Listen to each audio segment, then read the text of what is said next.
Welcome to the Water Trough, where we can't make you drink, but we will make you think. My name is Ed Drozd, the Small Business Doctor, and I'm really excited you chose to join me here as we discuss topics that are important for small business folks just like you. If you're looking for ideas, inspiration, and possibility, you've come to the right place. Join us as we take steps to help you create the healthy business that you've always wanted.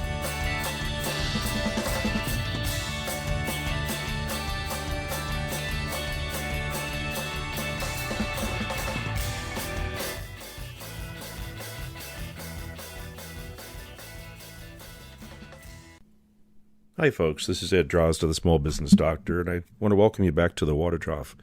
Today I want to talk about workplace fires.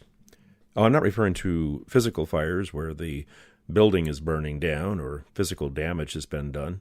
No, I'm talking about the sorts of events that have an impact on the integrity upon the sustainability of our business. Little episodes such as miscommunication, workplace conflict, things that are capable of causing disruptions in our daily events within a business, or that can actually have a deleterious impact on the survivability of our business. These are the types of fires I'm talking about, and they can range anywhere from smoldering embers to raging infernos. Have you ever asked yourself, or heard somebody else say for that matter, I spend too much time putting out fires? Are your fires burning out of control? Do they tend to recur? If you answered yes to any of these questions, you're spending too much time in damage control. First and foremost, we have to have the ability to identify that a fire exists. What type of workplace fires are you dealing with? Is it conflict, miscommunication, poor communication, lack of understanding? Is it a communication issue between customer and the business itself? Is it interpersonal communication within the organization? Another question you might pose is, how do you manage these fires? Or said another way, what type of extinguishers do you have to manage these fires? The number of folks that are spreading and mismanaging their fires is quite substantial.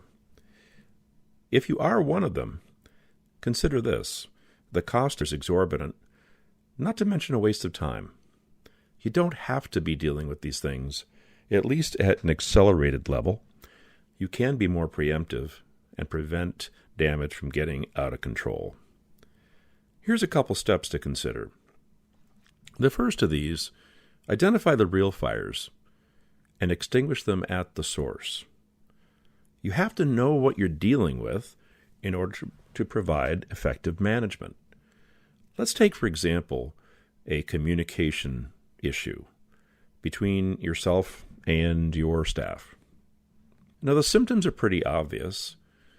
People aren't getting things done, they're not following directions, they may be indifferent, and things of that sort. Knowing that symptoms such as this suggest a communication issue should be a signal to you that you've got to take some action, okay?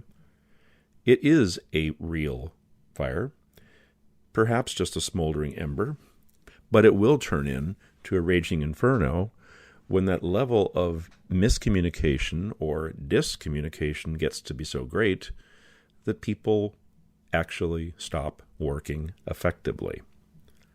So you have to be able to sense what is going on. You have to identify the things that really need your attention. And then you have to find the actual source. In this case, the miscommunication, let's say it began with you. You've taken a rather aloof approach to the way that you disseminate requests for things to get done, assuming that people know what to do and understand what you're asking for. Well, you may just have to go back and reconsider that has to be done in a different way. You want also to be able to identify and dispatch the false alarms.